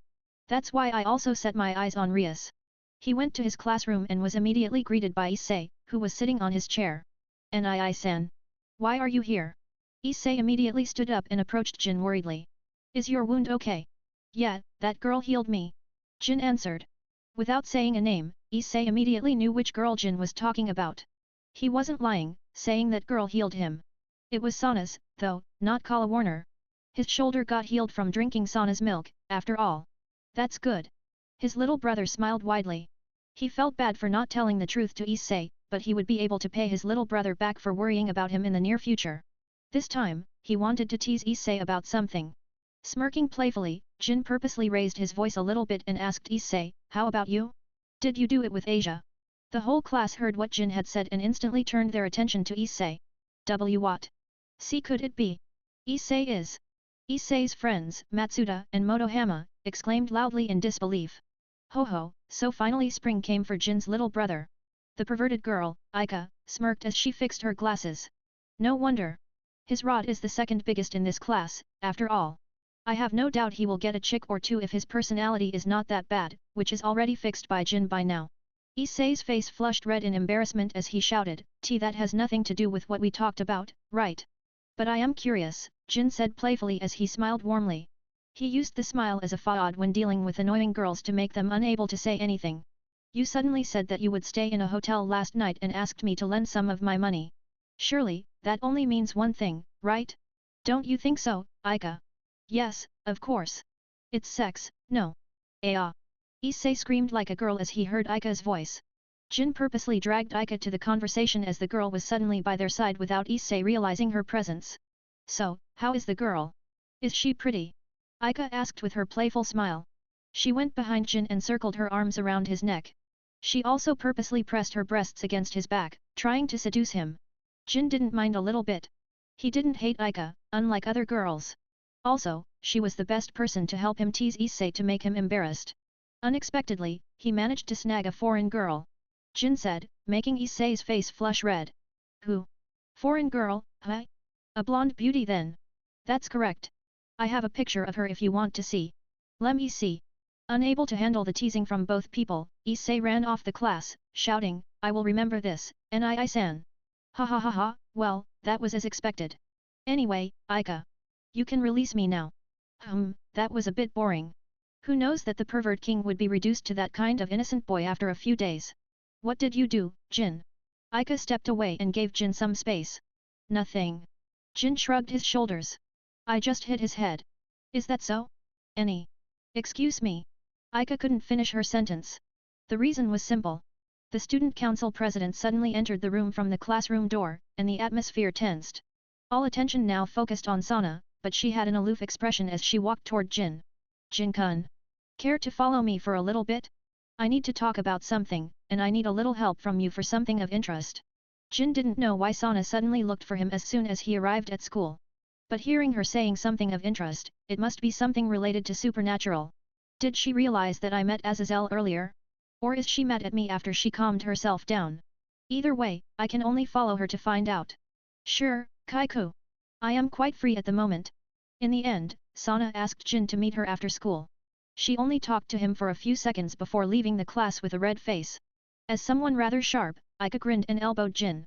What did you do with that strict student council, huh? You lady killer. Nothing, just the usual. Jin grinned. Let me sit on my chair first. We can talk more about it if you want to. Oh ho? Sure, I will make sure to make you spill what you do. Because Aika's words trailed a little as her face flushed. Jin noticed it but deliberately acted as if he was ignorant, sat on his chair, and asked. What? Nothing. Aika smiled as she waved her hand in front of her breasts. Anyway, tell me about what you did to Kaiku. She strode over to Jin and. As I said, I did nothing. It's just my charm that did something to her. Ha ha ha ha, is that how it works? Both of them joked around like good friends for the rest of the lunch break. No one said anything about what they did together that night. Aika didn't even remember that she was the first girl that Jin milked. Issei returned shortly and joined their conversation. He even confessed that he did nothing to Asia because he was too shy and only ended the night by sleeping together side by side like brother and sister. The bell rang shortly after, and the class started. Jin was asked where he was before this and answered that he had some medical check UPS in the hospital. The teacher dissed it as Jin was a good student, but the girls in the class clamored, yelling stuff about, oh no. The world is destroyed. Or such that didn't make sense. After school, Jin went to the student council room alone after shaking Issei and Aika off. They were curious why he was called, but Jin didn't tell them anything and only grinned playfully. He arrived in front of the student council room and knocked on the door. It's me. Wait a minute. Sana replied from inside, then Jin heard footsteps coming closer. Before long, the door was opened, and Sana appeared. You're here, she said, looking at Jin before averting her eyes. Please enter first. This isn't something that we can talk about on the outside. There was a hint of red on her cheek, which made Jin want to tease her. I see. It is about this morning, no? Sure, let's talk about it in detail inside. After all, it is just the two of us in the room. We have plenty of time. Don't joke around. I am talking seriously here. Sana raised her voice. As usual, she lost her cool every time she dealt with Jin. Anyway, get in. She pulled Jin's hand purposely and slammed the door shut.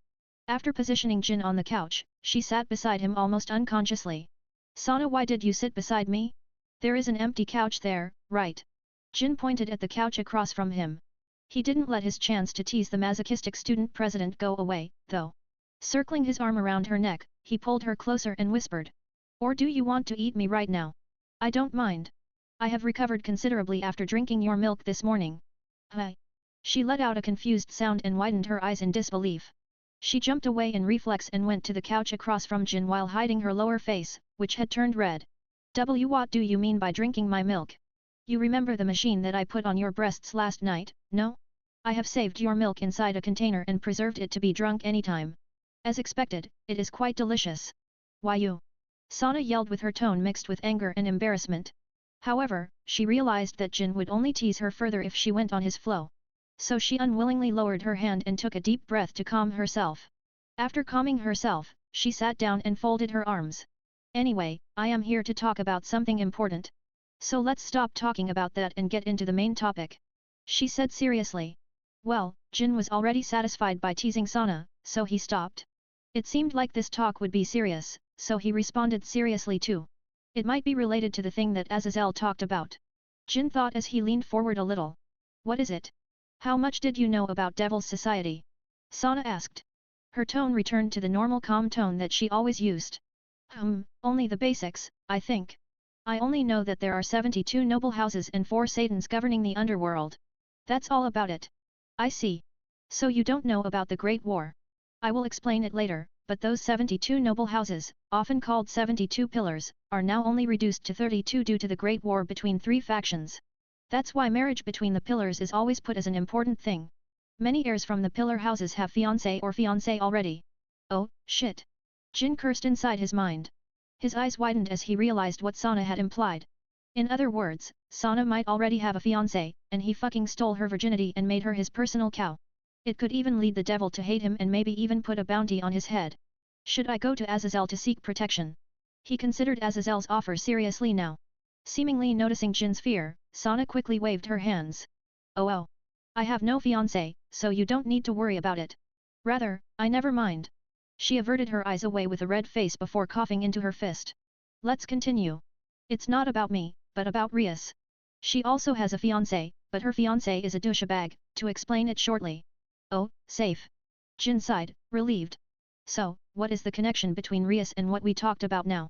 About that I noticed something after last night. You are actually pretty strong, no? I won't deny that. As Sana had already become his personal cow, there was no reason for him to hide his strength from her anymore. Rather, he didn't want to be looked down upon. As long as his system remained a secret, then he wouldn't mind showing off his power. He was already strong enough to protect himself and found a sure way to escape anything. That's why. I feel bad asking this from you, but can you help Rias? For the payment I will do anything. Please, Jin-kun. She's my friend, but I can't do anything due to my position. That's why. Jin approached Sana and put his hand on her shoulder. Sure. He answered. I will help her. I will do it for you. Jin-kun, thank you. Sana smiled. Jin might be saying that. However, he had something else on his mind. I don't think the chance to make her Omi would come this fast. Just wait. I will save you from your marriage, Rias. Then, I will get you and your power for myself. I can't let my cow candidate 3 marry someone else, no. So, what kind of help do you need from me? I can't promise that I will do it perfectly, but at least I can try. Jin sat beside Sana and asked. She didn't try to move like earlier. Instead, she looked rather comfortable sitting beside him. Before that, I need to explain to you about something and make you promise that you will not tell Rias about it. While I feel bad for her, the main reason why I want to help her is because of her fiancé. I don't want to meet him even once, that bastard. He kept doing one woman after the others. Sana gritted her teeth as she folded her arms, clearly annoyed. Such a douchebag. He even looked at me with such lustful eyes. Sana continued as she let out a long sigh. Ha ha ha, that sounds like a jerk. Jin laughed wryly. How could he hold his laugh? The way Sana described Ria's fiancé was similar to how he acted after all. Seemingly realizing that she had hurt Jin's feelings, she quickly looked at him and said. He is bad. You're far better than him. Her expression melted as she quickly looked away in embarrassment. Thank you. Anyway, you can continue your explanation. Sure. I heard this from Oni-sama. It seems like Lucifer-sama has pulled some strings behind the scenes about Ria's marriage. He wanted to stop it after Ria's fiancé turned into a douchebag. This is still in the plan, but if you agree to help, I will talk about it to Lucifer-sama so both of you can meet and talk about the plan. Ria's fiancé suddenly wanted to push the marriage faster than promised, so Lucifer-sama is also in a hurry now. Of course, we will give you something in return if you help us. Lucifer-sama isn't someone stingy. Sana turned to Jin and said in a low voice as if she was lost in his gaze and smile. Meanwhile, Jin smiled because he heard something rather interesting. So Lucifer himself is the one who needs help. This is a big chance, but a dangerous one. Should I consider it again? But this is my chance to get Rias and her brother's approval simultaneously. Also, Jin-kun Sana's voice pulled him from his thoughts. She pulled his sleeve and fidgeted like an innocent girl in love. Jin was used to this kind of act, so he immediately asked softly, what? I will continue my explanation, alright. Ah, yes. My bad, I was lost in my thoughts earlier. You suddenly said a big name such as Lucifer, so I was surprised and glad to be able to meet the big person at the same time. A bit scary, but it is an honor to be able to meet a leading figure of the underworld. Jin replied with a smile. Well, after meeting Azazel, I can't say I have high hopes for the devil's leader. He quietly added inside his mind, without Sana's knowledge. I understand that, and I won't force you if you don't want to meet him. No, I will meet him. Having a lot of connections in the supernatural world will be beneficial for me in the long run. Anyway, you can continue your explanation now. Alright. So, probably, if Rias wants to break off her engagement, Lucifer-sama will probably propose something. That something is a game of high-ranking devil's peerage called rating game. Rating game, Jin repeated what Sana had said. He didn't understand what that was, but from the name, it sounded like competition or some sort. Sana also mentioned the game between peerage, then which meant a team battle. Jin asked. Yes. Probably that or something else. Lucifer-sama didn't explain everything to Oni-sama, so I don't know the details. I see. Will I be useful at all? You said the battle between peerages, but I am not part of Rias peerage. Heck, I am not even a devil. That's easy. Sana smiled. However, Jin noticed a bit of unwillingness in her tone. We can make a fuss about it. High-ranking devils often have a harem. Some of them, but not all. So, I have a little plan that I want to propose to Lucifer-sama to help Rias. Of course, I will seek your agreement first. My agreement? It sounds dangerous. Jin said. From Sana's tone and everything that he had observed earlier, he had a little guess of what Sana would propose. It would put him in danger, yes.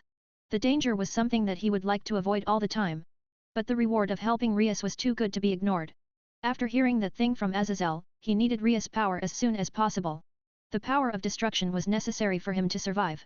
Well, it's not dangerous, but it could be dangerous if you meet Rias' fiancé. I plan to use your popularity to create a story. I don't like it quite a bit, but I do this if it will make Rias owe me something. Sana let out a scary laugh as she said the last part of her sentence. This girl is really something. So her real goal isn't to help Rias but to make her owe something. At least she's not a fool. I quite like her, both milk and personality. I see. In that case, I will help Rias. I will help her to help you. Jin said, putting his hand on top of Sana's head, ruffling it. Stop it, dummy! Sana shouted. However, she didn't make any motion to push him away, so he continued anyway. After a while, Jin stopped stroking her head and asked seriously. So, I want to ask this since earlier, Sana. What is it? Rias has a fiancé chosen by her family, no? Sana nodded at Jin's question. Then, why did you have no fiancé? Your house is part of the pillars, too, right? She stopped moving as soon as Jin asked. She remembered something and another thing at the same time. Her mind couldn't process it, and her face flushed red as she replied. I do have one since a few days ago. Someone has beaten me in a game. I promised myself and my family that I would marry anyone who beat me. As long as I like that person, of course. I had told my family this morning, and my sister is never mind. She said, mumbling. Hi. Jin was actually surprised. A few days ago, a game. His mind began to remember what had happened a few days ago. Coincidentally, he beat Sana in chess a few days ago. Seeing Sana's behavior, she wasn't someone who would two-time with another guy either. So that means... Sana, could it be? Jin leaned closer to Sana's face, seeing into her eyes. That person is me. Yuan. Sana nodded slightly. Sorry because of my selfish AC. Before she could finish her sentence, Jin blocked her mouth with his. He kissed her deeply and pushed her down the couch. Cheeky girl. Jin thought as he inserted his tongue, rolling it around against Sana's. She accepted it without resistance and draped her arms around Jin's neck. They kissed for a minute. Jin pulled his face away. A trail of saliva connected their tongues. You know the rules, right? Jin asked with a sultry voice. A bad girl needs to be punished. Sana smiled lustfully at Jin's whisper. Due to her experience this morning, she learned something important. And that she should answer Jin's question with an answer that would make him satisfied. Yes. Please punish this bad girl, Jin-kun. In the student council room that was often used as Sana's peerage base, she was punished and made a mess, leaving a strange smell that would confuse her later. What should I do today? A day had passed since Jin talked and had more fun with Sana. Usually, he would have some sort of problem to fix, but today was so peaceful because his and Sana's plans wouldn't start until Ria's fiancé visited Kua Academy in the near future. Training himself was a bad idea, too, as he wanted to have some rest. His physical body was fine, but his mind couldn't handle such a harsh environment for too long without resting. How about we have more fun today, Jin-sama? The one who said that was Kala Warner. She slept beside Jin on his bed, naked. Her breasts were pushed to his arm. He felt his elbow being sandwiched between two soft mounds. It's warm, he thought so as he turned toward the blue-haired buxom woman. Her sweet smile and lingering fragrance invited Jin to bury his face into her hug, but he managed to hold himself for a moment before falling into temptation. He was a busy man, so he couldn't just drink milk all day. At least, he would settle to drink it for half a day straight. Later, Kala Warner, Jin answered as he raised his body. He was also naked. Kala Warner released her hug as she also raised her body, her breasts jiggling in the process. Does that mean you will go out today except to school at 8 am? It is still 5 am. We still have a lot of time to have more fun. No, actually. It's more like, I want a change of pace. Want to have a date after school? Jin asked with a smile. Let's do it outside. He added with a sultry voice, arousing Kala Warner's lust. Outside. Kala Warner muttered in surprise, but she couldn't hide her big smile. Is it okay? Won't someone see us if we do it outside? Are you afraid? Jin asked. If you are, then I guess we can see ANC. No. Let's do it, Jin-sama. Oh, outside. I get wet just by imagining it, Kala Warner replied to Jin. She licked her left hand sexily, inserting her tongue between her fingers while her right hand caressed her lower lips. Jin could only let out a little laugh as he watched her first personal cow and couldn't even hold her lust. He thought that doing it a little risky would be an exciting change of pace. That was why he invited Kala Warner. If by chance someone saw them, then he would show Kala Warner's off. But he wouldn't even let that someone touch his cow. He had no fetish for cheating. But he would like it if someone's busty and beautiful wife cheated on their husband to sleep with him. The immoral feeling was irresistible. Anyway, the plan had been decided. So he let Kala Warner masturbate alone, indulging in her own pleasure as he began to dress to have his morning run. The school was as usual today. If there were something different, then it would be at lunchtime. Currently, Jin and Issei were inside a student council room. A certain someone had become more honest and invited him for lunch. Her friend, the vice president, accompanied her to have lunch too, and they ate inside the student council room. Issei looked uncomfortable sitting beside Jin, but he was more confused as to why he was with his brother. He could have run away and eaten his lunch with his friends or Ika, Jin's friend. So, why are we here, Sana? Jin asked as he put the empty bento box on the table. Thanks for the food, by the way. He continued. Tsubaki made the food that he and his brother ate, it seemed. It was delicious and full of nutrition.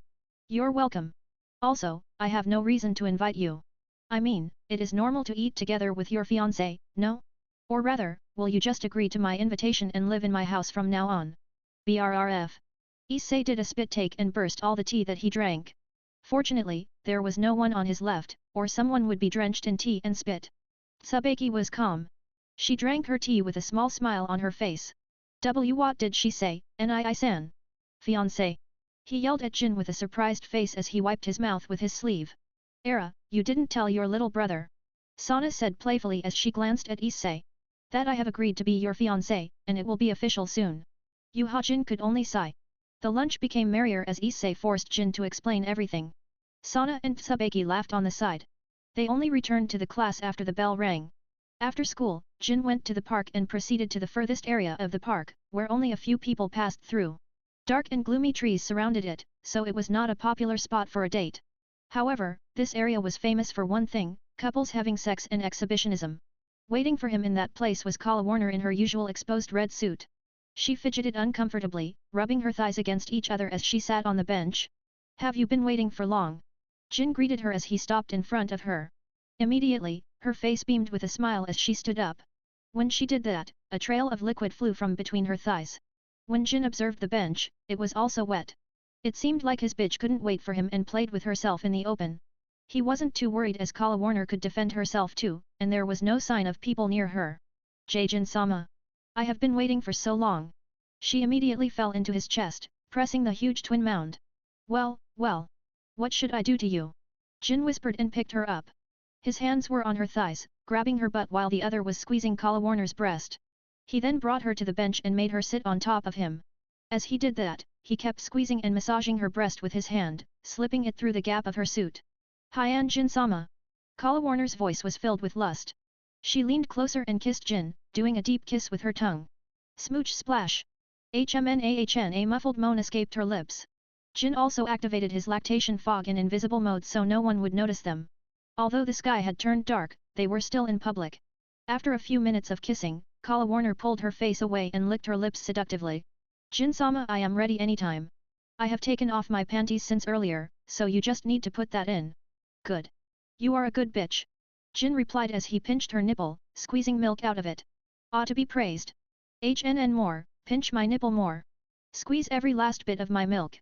He quite liked Kala Warner's progression as his personal cow. She didn't shy away from doing anything he ordered. He took off Kala Warner's button. She was still clothed, and her breasts were only visible from his point of view. Without waiting for anything, he sucked her nipple, drinking the milk from it. It's delicious. You drink a mouthful of milk. As a result, your lifespan increases by 14 days. You gained 14 EXP. You drink a mouthful of milk. As a result, your lifespan increases by 14 days. You gained 14 EXP. Due to him giving her 2 skills, she was now stronger than before and gave him 2 extra EXP with each sip. The quality of the milk also increased, so he was happy. But it was his mistake. Thinking that no one would be able to escape his scouter was his mistake. Because there was a sudden voice that called out to him from the top of the tree. Hey, what are you doing? Are you having sex in open Naya? The voice belonged to a girl. But this girl had a unique way of speaking because. Answer me Naya, I am quite curious about what you guys are doing. She added Naya at the end of her sentence. Jin immediately turned around, looking at the source of the voice. There, a girl with long black hair wearing a revealing black kimono lay on her side, looking at him with a lustful gaze. A pair of cat ears were moving atop her head. Kala Warner's body tensed in Jin's embrace, but he ignored it and the fact that his pants were wet. She was afraid of the girl and got embarrassed because she was seen at the same time. But love juices came out of her pussy because she was already at the peak of her pleasure when the voice called out to them. Ah! Instantly, Jin realized that this girl was strong. So he didn't make any sudden movements and only asked. What? You want to join us? It was just a joke for him to break the ice and ease the situation. But, unexpectedly, the girl took it seriously and answered. Really Naya? I like your smell so I won't hold back. She jumped off the tree and approached Jin. Leaning against the bench, she jiggled her breasts and exclaimed cheerfully. Let's have a threesome Naya.